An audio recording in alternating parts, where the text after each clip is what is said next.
జై తెలంగాణ. ఇవాళ నిజామాబాద్లో పసుపు రైతులు ఉద్యమిస్తున్నటువంటి తీరుని మనం గమనించడం జరిగింది. మొన్న మిర్చి రైతులు అదే తీరుగా ఉద్యమించిండ్రు. కానీ మాటలు చెప్పినటువంటి కేంద్ర రాష్ట్ర ప్రభుత్వాలు ఇద్దరు కూడా మరి రైతులకు ఆదుకోవడానికి ముందుకు రావడం లేదు.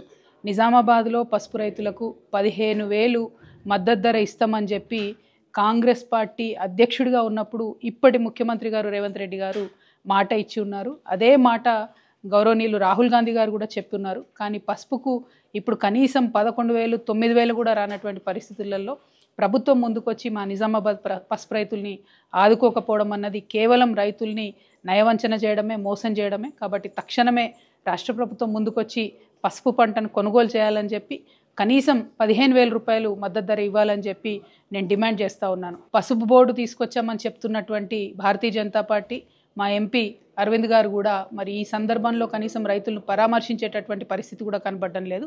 పసుపు బోర్డు తీసుకొచ్చారు, దానికి చట్టబద్ధత లేదు. పసుపు బోర్డు తీసుకొచ్చినారు, దాంతో పసుపు రైతులకు ఒరిగిందేమీ లేదు.